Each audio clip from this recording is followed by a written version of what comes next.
So when we talk about birth, many of us like to think about it. Think about getting born and developing and being born many, many times. This brings happiness into many people's hearts. But Buddha said that with birth comes everything else. And there's old age, and there's sickness, and especially when we get on in years, the body can grow very ill. So from this birth comes aging as well. It's just that initially we may not see the pain of this body very clearly. But really our bodies are composed of cells. And when all these cells are born and then they decay, and the new cells come to replace them. And when there are more new cells than those that die, we call this growth, and we can see the body growing. But as we age, this evens out. The number of cells that are born and the number that die are the same number. As we carry on getting older, the scales tip the other way, and the number of cells that die outnumber those that are born. And we can see the body then start to degenerate. We see clearly that it gets painful as it ages. Our bodies are entirely composed of cells. There's over 1 million of them. All of our organs, the lungs, the heart, the kidneys, the liver, the bones, all of these are composed of cells. Our skin, all of the strands of hair that we have. So with birth comes old age and pain, and these arrive together. But we just don't see it clearly because all we're able to perceive with our physical eyes are these physical forms that we have. We aren't able to see the changing nature on the level of cells. So having all of these cells, we should use them. Use them to work, to build up goodness. Having gained these cells from our mother and father, then we bring benefits to our lives with them. Because if we don't have wisdom, then after the point of birth, we don't really do much with our lives. We just study, then go off to work. We just live day by day. Luang said that people who live their lives in this way are no different to chickens. After being born, they follow their mum to find food, and they forage throughout the entire day until it's evening. And they do this day after day. Many humans are like this as well. We just go out and find food, get money so that we can eat and survive till the next day. And then we come back home and rest, wake up and go out to work again. And we do this day by day until we die. And there's no benefit that comes from a life lived in that manner. There's no difference between us and animals in that case. However, many, many people in the world live their lives in this way. Even though they have the bodies of humans, their hearts aren't to that level because they act like animals. And some people can act even worse ways. They go out and get drunk, they gamble, they cheat one another. Many problems arise in their lives because of these unwholesome actions. But for those who have intelligence, they'll use this collection of 4 elements to study, to be of benefit, to use their time well, to bring up efforts and use their wisdom to live their lives in wholesome manners through samma ajiva, through right livelihood. People who live their lives in this way bring up great benefits in the space of just one lifetime. So having gained this life, this body, we use that to develop goodness. Being able to talk, we should use that faculty to chant.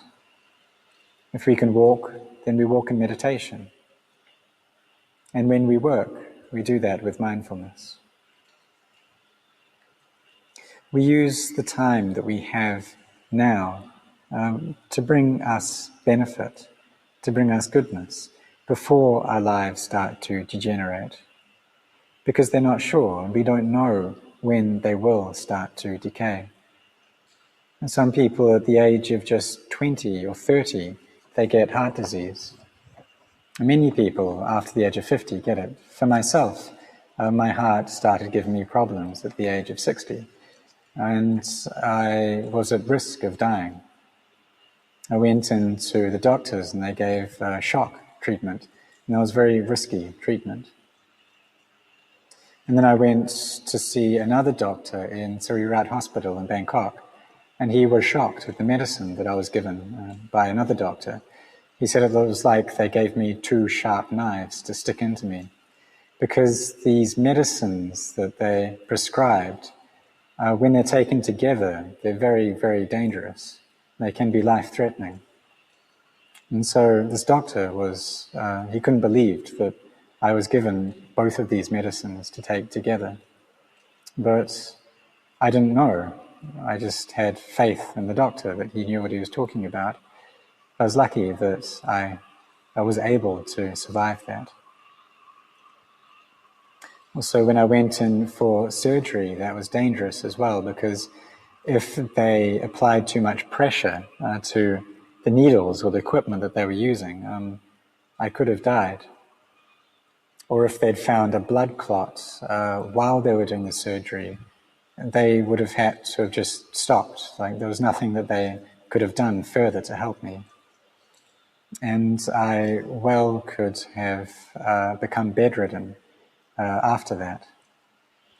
So some people go for the same surgery and the doctors find a clot, and there's nothing that they can do for them after that. They have to spend the rest of their life with this heart disease.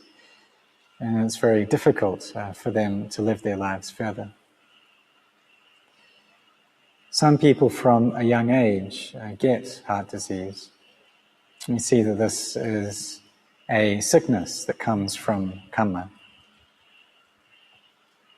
Others get aneurysms, which causes them to lose mobility. And their brain sends a signal to their body, but their body doesn't respond in the way it used to. Even though they may, as a monk who gets this, may just be 50 or 60 years old, they're called Luang, they're called Venerable Grandfather. Even though it's normally monks who are much older, they get called that, because their bodies seem very decrepit. So while we have strong bodies, we use them to sit meditation, walk meditation, to cultivate our minds, and do this each and every day. When we have the energy to walk meditation, then we use that opportunity, because now our bodies are strong. We use them to train our minds. We chant, we meditate, and bring up energy in the practice. For many of the people who have come here, they could have just been sleeping at home at ease, but instead they have sacrificed that ease to travel all the way to the monastery to offer food. And some people have come from very far away. When I was a layperson, I also did this. I would get up in the morning and start cooking rice, and then offer that to the monks on alms round, along with some curry that I bought. Then I'd go sit meditation and cultivate skillful mind states.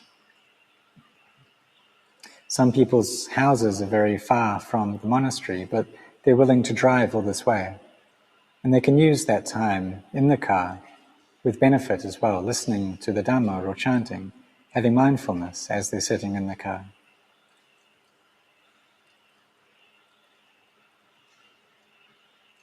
Sometimes it's that the children follow their parents in creating goodness, and other times it's the parents who follow their children.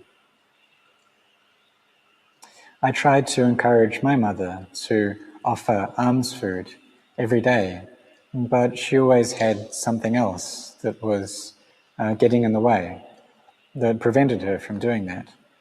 It was only after I ordained that she started to think of me, started to wonder what my life was like, become concerned for me living in the northeast of Thailand, wondering whether I had enough food to eat and whether that food was nutritious or not. So with me on her mind, she gained the inner faith, the energy, to offer food to the monks who passed by her house each day.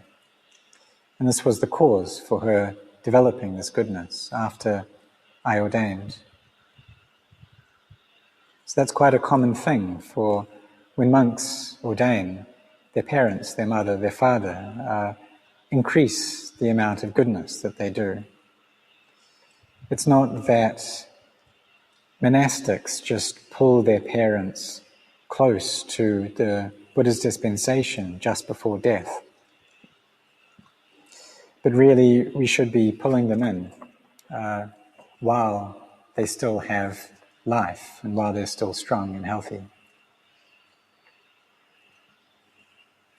In doing this, their children, their son, who is a monk, is opening up the path to heaven for them by increasing their faith, by giving them the encouragement and energy to be generous, to create goodness.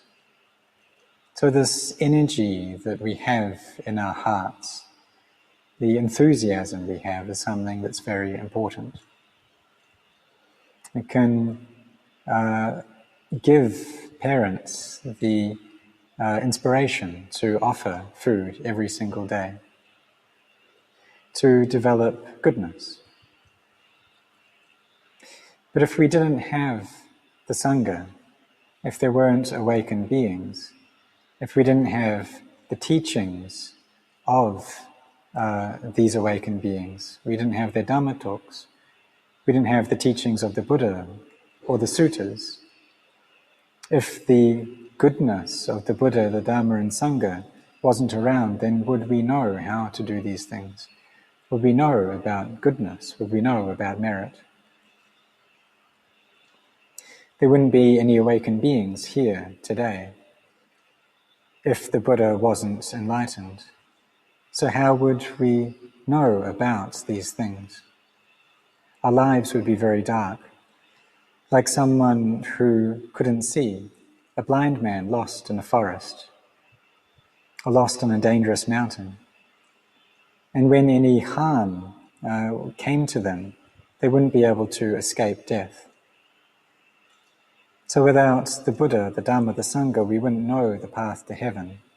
We wouldn't know how to close the gates to the path to the deprived states. We wouldn't know how to bring about peace in our minds.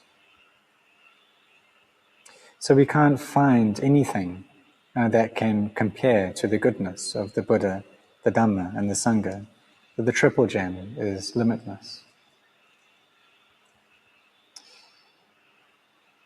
In order for the Buddha to come and become awakened, he had to create great amounts of bharami. And he had a lot of his own karma that he had to overcome. There was one time during one of the Buddha's previous lives that he was on a ship, and there was a giant who was also on that boat. And this giant was going to kill all of the other passengers, but the Buddha managed to catch him. And he knew that in order to save all the passengers, he had to kill this giant.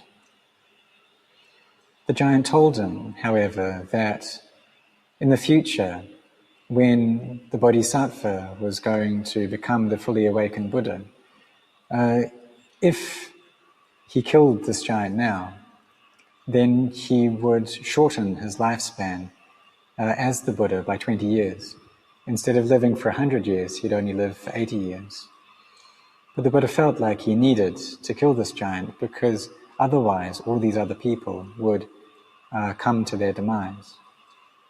Well, this is an issue of the body, however. But in terms of the mind, the Buddha had the barami to become enlightened a long, long time ago.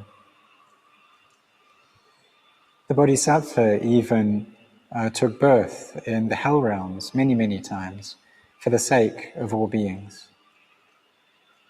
We can think for ourselves that there are occasions when we have helped others with a purity of heart, just wanting to benefit them, not wanting anything back in return. But those occasions are probably quite few. For the Buddha, however, he sacrificed so much for the benefit of all beings, so that he could take this final life and become the fully self-awakened Buddha, one with no equal in the three worlds. So the Buddha, the Dhamma, and the Sangha are limitless in their goodness. If we are people with intelligence, then we'll also have faith in the Triple Gem. There are some people who have great external wealth, but they don't have much faith, or any faith at all. But if we have this sattva in the Buddha, it means we have a lot of merit, we have a lot of internal wealth. And it shows that we have created the causes for this in the past.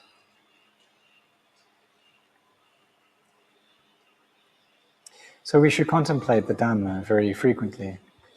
And I was asked a question from someone overseas who said that their father doesn't have any faith, and they don't believe that they are arahants who are in existence these days. This person also said that they think that the Buddha's path is too slow and they want the quick route, they want the fast way. But that's really not difficult if we want it fast. The shortcut is to not do anything at all. And this is what Luang Por Chah taught. That if you want it fast, then don't do anything. Just let go of absolutely everything. When I heard that, I was very confused. I heard him say that we should let go of all things. But if we can't do that, then what do we do? And how is that quick? If we can't let go, then what do we do to be able to let go? We need to practice, we need to train. And then slowly we'll be able to let go, little by little. We develop virtue and generosity. We bring our minds into samadhi. And then when they can come into samadhi, we're able to let go to one degree. And after that, wisdom arises and we can let go some more. There was a student, a university student, who asked Luang Por Chah this question. He said that he wanted the quick route. So Luang Por Chah responded that the fastest way is to let go of everything, is to do nothing. But I was confused by that answer. I was thinking that it's not easy to do it because it's impossible to do. So that's what this person from overseas wanted to know. I said that the teachings of the Buddha are too slow. They didn't understand that the Buddha, the inner Buddha, this nature of awakening arises within our own heart. Those people who are blind, when they take care of their eyes until they're able to see, then they'll be able to receive light and see all the things around them. But someone who's blind and claims that everything outside is dark, well, it's just not right for them to say that.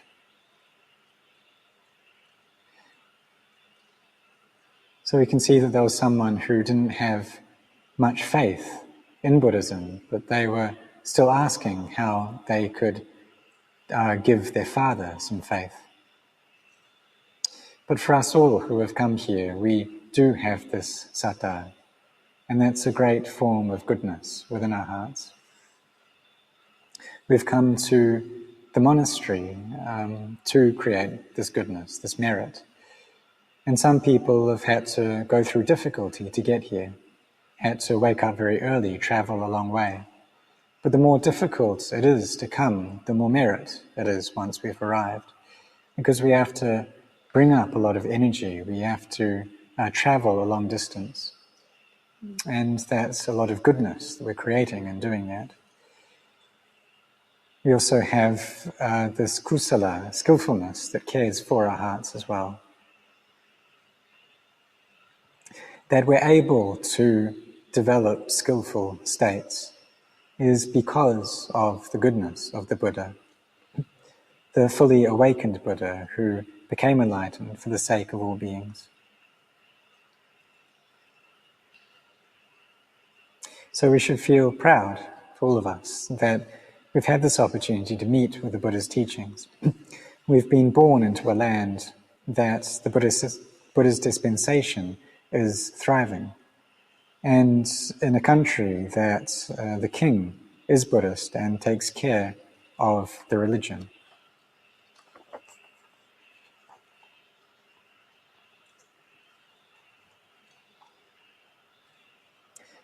So we cultivate our virtue, our samadhi. These are very important qualities. And also generosity is very important as well.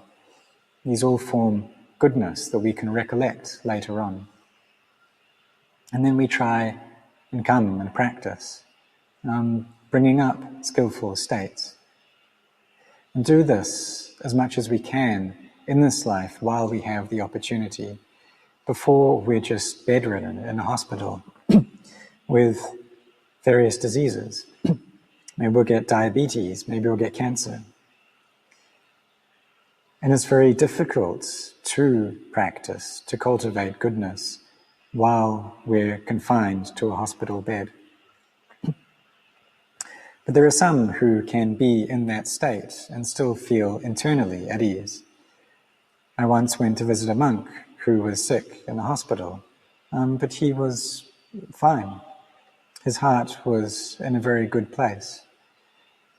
And it shows that he had a lot of merit.